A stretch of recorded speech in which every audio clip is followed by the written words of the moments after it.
Malamang isa ka na rin sa mga nakapanood ng uod na ito, ang superworm. Pero alam mo ba kung paano ito nangingitlog? Kailangan natin dyan syempre unang-una ang mga carton boxes na ginupit-gupit natin at inilalagay sa ating breeding container.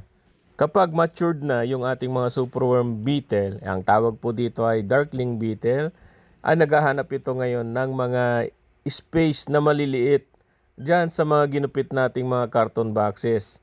Sinisiksik nila yung kanilang itlog dyan sa mga crevices sa loob ng ating mga nilagay na mga carton boxes kasi gusto nila na secured at hindi ito maabot ng kahit na anong predator.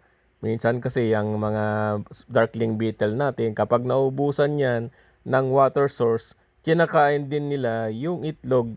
Ang superworm ay may pagkakahawig din sa pangingitlog, tulad lamang din ito ng black soldier fly na sa mga singit-singit din sila nangingitlog dyan. At alam nyo ba na ang isang darkling beetle ay pwedeng mangitlog ng 500 to 800 eggs sa loob ng 3 buwan na lifespan nila.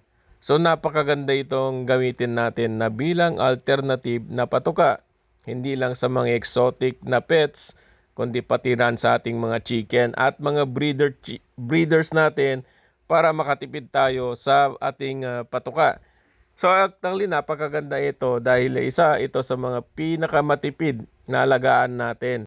Usually nangingitlog ang ating mga darkling beetle natin sa gabi. Kaya hindi natin ito masyadong nakikita kung mayroon man itong nangingitlog sa umaga.